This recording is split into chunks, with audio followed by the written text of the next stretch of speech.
Hello everyone welcome back to this channel. ਜੁਲਾਈ ਦੇ online paper ਤੁਹਾਡੇ ਖਤਮ ਹੋ ਗਏ ਹਨ।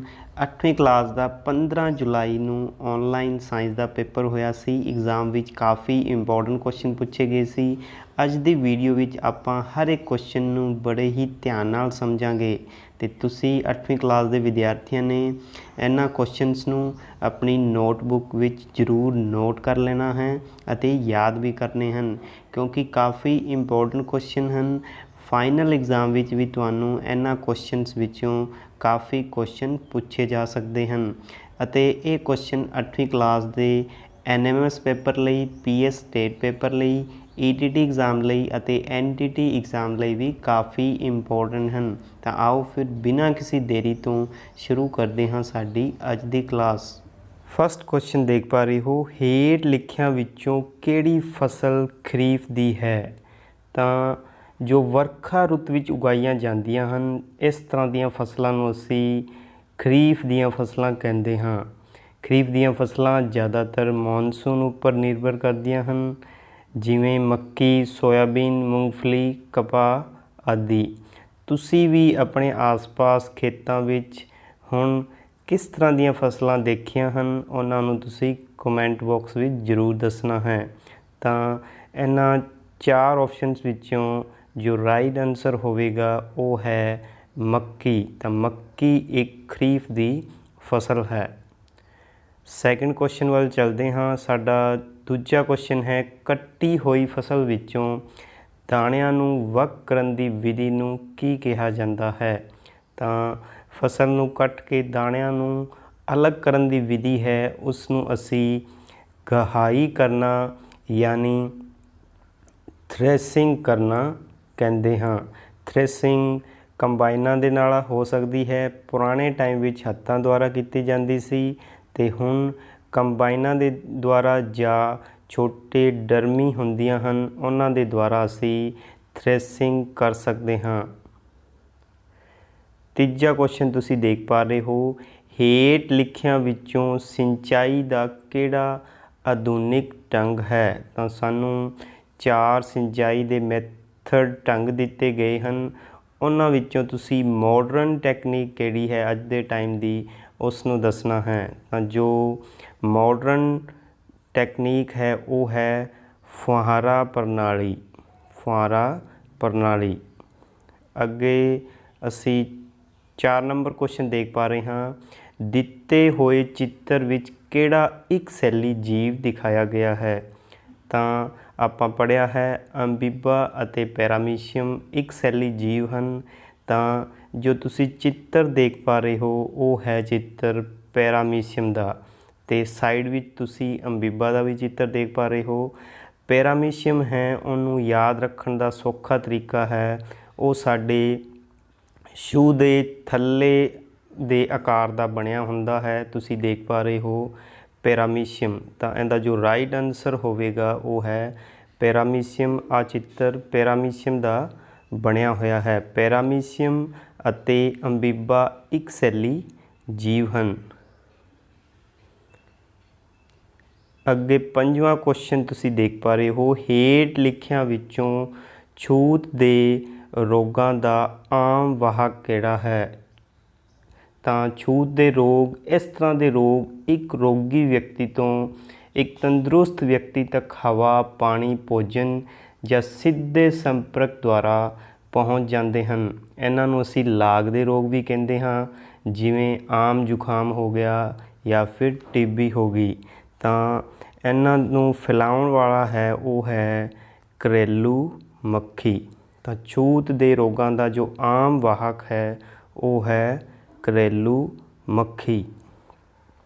ਅੱਗੇ ਤੁਸੀਂ 6ਵਾਂ ਕੁਐਸਚਨ ਦੇਖ ਪਾ ਰਹੇ ਹੋ, ਖਤਰੇ ਦੀ ਕਗਾਰ 'ਤੇ ਪਹੁੰਚ ਚੁੱਕੀਆਂ ਪ੍ਰਜਾਤੀਆਂ ਦਾ ਰਿਕਾਰਡ ਕਿਸ ਕਿਤਾਬ ਵਿੱਚ ਰੱਖਿਆ ਜਾਂਦਾ ਹੈ? ਤਾਂ ਖਤਰੇ 'ਤੇ ਜੋ ਪ੍ਰਜਾਤੀਆਂ ਪਹੁੰਚ ਚੁੱਕੀਆਂ ਹਨ, ਜਿਨ੍ਹਾਂ ਦੀ ਗਿਣਤੀ ਬਹੁਤ ਘੱਟ ਗਈ ਹੈ, ਉਹਨਾਂ ਦਾ ਰਿਕਾਰਡ ਰੈੱਡ ਡਾਟਾ ਬੁੱਕ ਵਿੱਚ ਰੱਖਿਆ ਜਾਂਦਾ ਹੈ। ਬਹੁਤ ਹੀ ਇੰਪੋਰਟੈਂਟ ਕੁਐਸਚਨ ਹੈ, ਫਾਈਨਲ ਐਗਜ਼ਾਮ ਵਿੱਚ ਵੀ ਕੁਐਸਚਨ ਬਹੁਤ ਵਾਰੀ ਪੁੱਛਿਆ ਜਾਂਦਾ ਹੈ। Red data book. 7ਵਾਂ ਕੁਐਸਚਨ ਤੁਸੀਂ ਦੇਖ ਪਾ ਰਹੇ ਹੋ, ਖੇਤ ਵਿੱਚ ਫਸਲ ਦੇ ਨਾਲ ਨਾਲ ਕਈ ਵਾਰੀ ਫਾਲਤੂ ਪੌਦੇ ਵੀ ਉਗਾਉਂਦੇ ਹਨ। ਇਹਨਾਂ ਫਾਲਤੂ ਪੌਦਿਆਂ ਨੂੰ ਡੈਸ਼ ਕਿਹਾ ਜਾਂਦਾ ਹੈ। ਤੁਸੀਂ ਵੀ ਖੇਤਾਂ ਵਿੱਚ ਜ਼ਰੂਰ ਦੇਖੇ ਹੋਣਗੇ ਵੀ ਆਪਾਂ ਜੋ ਫਸਲ ਬੀਜਦੇ ਹਾਂ ਉਹਦੇ ਨਾਲ ਫਾਲਤੂ ਛੋਟੇ ਘਾਹ ਫੂਸ ਪੌਦੇ ਉਗਾਉਂਦੇ ਹਨ, ਉਹਨਾਂ ਨੂੰ ਅਸੀਂ ਨਦੀਨ ਕਹਿੰਦੇ ਹਾਂ। ਤਾਂ ਨਦੀਨ ਦੀ ਰੋਕਥਾਮ ਅਸੀਂ ਗੋਡੀ ਦੁਆਰਾ ਕਰ ਸਕਦੇ ਹਾਂ ਜਾਂ ਕੀਟਨਾਸ਼ਕ ਦਵਾਈਆਂ ਦੇ ਛਿੜਕਾਅ ਦੁਆਰਾ ਉਹਨਾਂ ਨੂੰ ਅਸੀਂ ਕੰਟਰੋਲ ਵਿੱਚ ਲਿਆ ਸਕਦੇ ਹਾਂ। ਤਾਂ ਖੇਤ ਵਿੱਚ ਜੋ ਬੀਜੀ ਗਈ ਫਸਲ ਦੇ ਨਾਲ ਵਾਧੂ ਪੌਦੇ ਉਗਾਉਂਦੇ ਹਨ ਉਹਨਾਂ ਨੂੰ ਅਸੀਂ ਨਦੀਨ ਕਹਿੰਦੇ ਹਾਂ। 8ਵਾਂ ਕੁਐਸਚਨ ਤੁਸੀਂ ਦੇਖ ਪਾ ਰਹੇ ਹੋ, ਨੀਲੀ ਹਰੀ ਕਾਈ ਡੈਸ਼ ਨੂੰ ਸਿੱਧਾ ਹੀ ਹਵਾ ਵਿੱਚੋਂ ਸਥਿਰੀਕਰਨ ਕਰਕੇ ਮਿੱਟੀ ਦੀ ਉਪਜਾਊ ਸ਼ਕਤੀ ਵਧਾਉਂਦੀ ਹੈ। ਤਾਂ ਉਹ ਕਿਹੜੀ ਗੈਸ ਹੁੰਦੀ ਹੈ ਜਿਸ ਨੂੰ ਉਹ ਹਵਾ ਵਿੱਚੋਂ ਸਥਿਰੀਕਰਨ ਕਰ ਲੈਂਦੀ ਹੈ? ਤਾਂ ਉਹ ਹੁੰਦੀ ਹੈ ਨਾਈਟ੍ਰੋਜਨ। ਅਤੇ ਜਿਹੜਾ ਜੀਵਾਣੂ ਹੁੰਦਾ ਹੈ ਉਸ ਨੂੰ ਅਸੀਂ ਰਾਈਜ਼ੋਬੀਅਮ ਆਖਦੇ ਹਾਂ। ਅੱਗੇ 9ਵਾਂ ਕੁਐਸਚਨ ਤੁਸੀਂ ਦੇਖ ਪਾ ਰਹੇ ਹੋ, ਅੰਡਾਣੂ ਅਤੇ ਸ਼ੁਕਰਾਣੂ ਦਾ ਸੰਯੋਜਨ ਡੈਸ਼ ਅਖਵਾਉਂਦਾ ਹੈ। ਤਾਂ ਅੰਡਾਣੂ ਅਤੇ ਸ਼ੁਕਰਾਣੂ ਦਾ ਜੋ ਸੰਯੋਜਨ ਹੈ ਉਸ ਨੂੰ ਅਸੀਂ ਨਿਸ਼ੇਚਨ ਆਖਦੇ ਹਾਂ। ਅਤੇ ਤੁਹਾਨੂੰ ਪਤਾ ਹੋਵੇਗਾ ਨਿਸ਼ੇਚਨ ਦੇ ਸਿੱਟੇ ਵਜੋਂ ਹੀ ਅੱਗੇ ਯੁਗਮਜ ਦਾ ਨਿਰਮਾਣ ਹੁੰਦਾ ਹੈ ਅਤੇ ਇੱਕ ਯੁਗਮਜ ਤੋਂ ਹੀ ਨਵੇਂ ਜੀਵ ਦਾ ਜਨਮ ਹੁੰਦਾ ਹੈ। 10ਵਾਂ ਕੁਐਸਚਨ ਦੇਖ ਪਾ ਰਹੇ ਹੋ ਤੁਸੀਂ, ਉਹ ਪ੍ਰਜਾਤੀਆਂ ਜੋ ਕਿਸੇ ਵਿਸ਼ੇਸ਼ ਖੇਤਰ ਵਿੱਚ ਹੀ ਪਾਈਆਂ ਜਾਂਦੀਆਂ ਹਨ ਉਹਨਾਂ ਨੂੰ ਅਸੀਂ ਕੀ ਆਖਦੇ ਹਾਂ? ਇਸ ਤਰ੍ਹਾਂ ਦੀਆਂ ਜਾਤੀਆਂ ਕੇਵਲ ਕੋਈ ਖਾਸ ਖੇਤਰ ਵਿੱਚ ਹੀ ਪਾਈਆਂ ਜਾਂਦੀਆਂ ਹਨ, ਇਸ ਲਈ ਇਹਨਾਂ ਨੂੰ ਅਸੀਂ ਖਾਸ ਸਥਾਨਕ ਪ੍ਰਜਾਤੀਆਂ ਆਖਦੇ ਹਾਂ। 11ਵਾਂ ਕੁਐਸਚਨ ਤੁਸੀਂ ਦੇਖ ਪਾ ਰਹੇ ਹੋ, ਸੈੱਲ ਦੇ ਨਿੱਕੜੇ ਅੰਗ ਡੈਸ਼ ਵਿੱਚ ਪਾਏ ਜਾਂਦੇ ਹਨ। ਤਾਂ ਸੈੱਲ ਦੇ ਨਿੱਕੜੇ ਅੰਗ ਸੈੱਲ ਦਰਵ ਵਿੱਚ ਹੀ ਪਾਏ ਜਾਂਦੇ ਹਨ।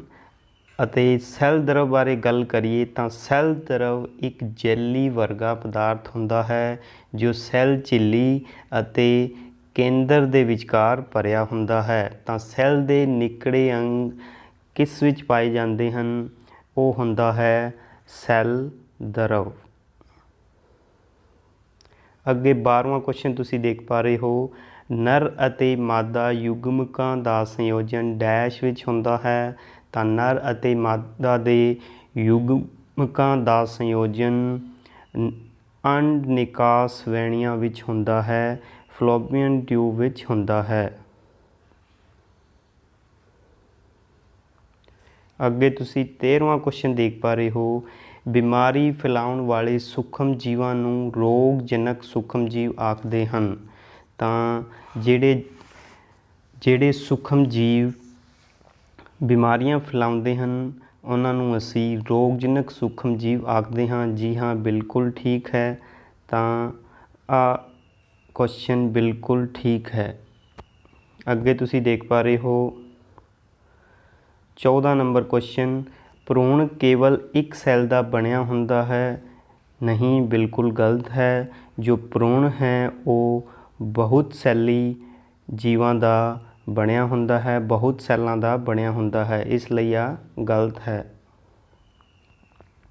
ਅੱਗੇ ਤੁਸੀਂ ਦੇਖ ਪਾ ਰਹੇ ਹੋ, ਹਾਈਡਰਾ ਵਿੱਚ ਬਰਡ ਦੁਆਰਾ ਨਵੇਂ ਜੀਵ ਦਾ ਵਿਕਾਸ ਹੁੰਦਾ ਹੈ। ਤਾਂ ਤੁਹਾਨੂੰ ਪਤਾ ਹੋਵੇਗਾ ਜਦੋਂ ਅਸੀਂ ਸੂਖਮਦਰਸ਼ੀ ਨਾਲ ਹਾਈਡਰਾ ਦੀ ਸਲਾਈਡ ਵੇਖਦੇ ਹਾਂ ਤਾਂ ਇਸ ਵਿੱਚ ਸਾਨੂੰ ਕਈ ਛੋਟੇ ਛੋਟੇ ਉਭਾਰ ਵਿਕਸਿਤ ਹੋਏ ਦਿਖਾਈ ਦਿੰਦੇ ਹਨ।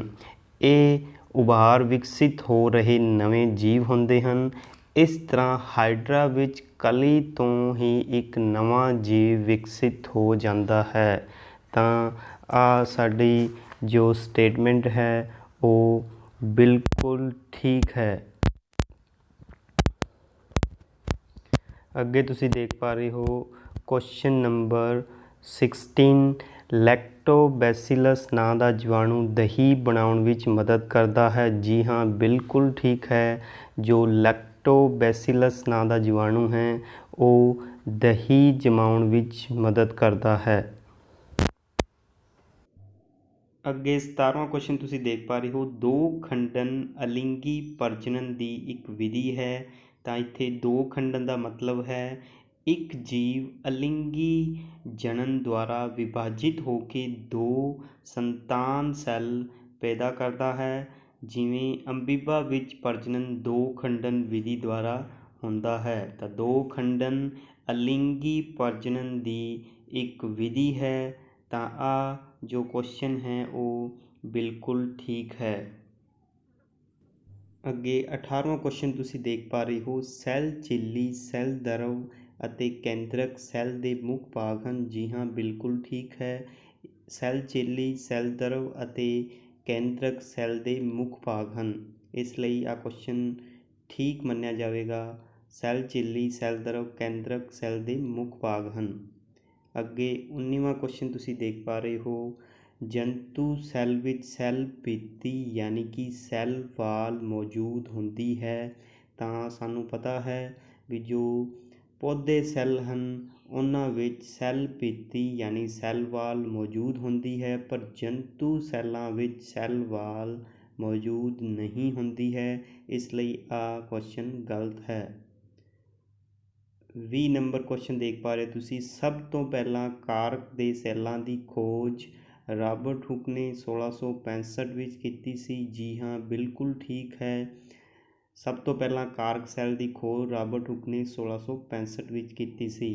21ਵਾਂ ਕੁਐਸਚਨ ਤੁਸੀਂ ਦੇਖ ਪਾ ਰਹੇ ਹੋ, ਨੈਸ਼ਨਲ ਪਾਰਕ ਵਿੱਚ ਦਰੱਖਤਾਂ ਦੀ ਕਟਾਈ ਕਰਨ ਅਤੇ ਪਸ਼ੂਆਂ ਦਾ ਸ਼ਿਕਾਰ ਕਰਨ ਦੀ ਮਨਾਹੀ ਹੁੰਦੀ ਹੈ। ਜੀ ਹਾਂ, ਬਿਲਕੁਲ ਠੀਕ ਹੈ। ਨੈਸ਼ਨਲ ਪਾਰਕਾਂ ਵਿੱਚ ਦਰੱਖਤਾਂ ਦੀ ਕਟਾਈ ਅਤੇ ਪਸ਼ੂਆਂ ਦੇ ਸ਼ਿਕਾਰ 'ਤੇ ਟੋਟਲੀ ਰੋਕ ਹੁੰਦੀ ਹੈ, ਟੋਟਲੀ ਮਨਾਹੀ ਹੁੰਦੀ ਹੈ।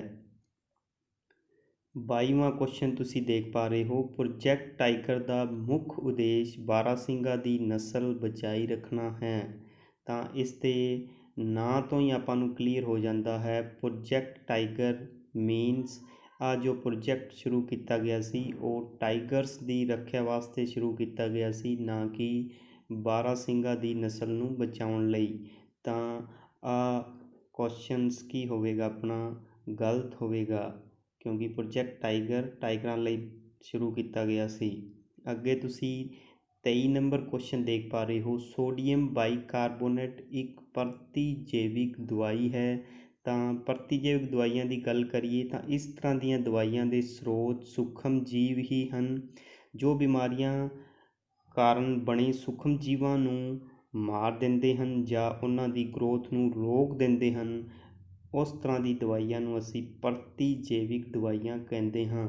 ਤਾਂ ਸੋਡੀਅਮ ਬਾਈਕਾਰਬੋਨੇਟ ਇੱਕ ਪ੍ਰਤੀਜੈਵਿਕ ਦਵਾਈ ਨਹੀਂ ਹੈ। ਤਾਂ ਆ ਕੁਐਸਚਨ ਗਲਤ ਹੋਵੇਗਾ, ਕਿਉਂਕਿ ਪ੍ਰਤੀਜੈਵਿਕ ਦਵਾਈਆਂ ਸੂਖਮ ਜੀਵਾਂ ਤੋਂ ਬਣਦੀਆਂ ਹਨ ਅਤੇ ਸੂਖਮ ਜੀਵਾਂ ਦੀ ਗਰੋਥ ਨੂੰ ਘੱਟ ਕਰ ਦਿੰਦੀਆਂ ਹਨ ਜਾਂ ਖਤਮ ਕਰ ਦਿੰਦੀਆਂ ਹਨ।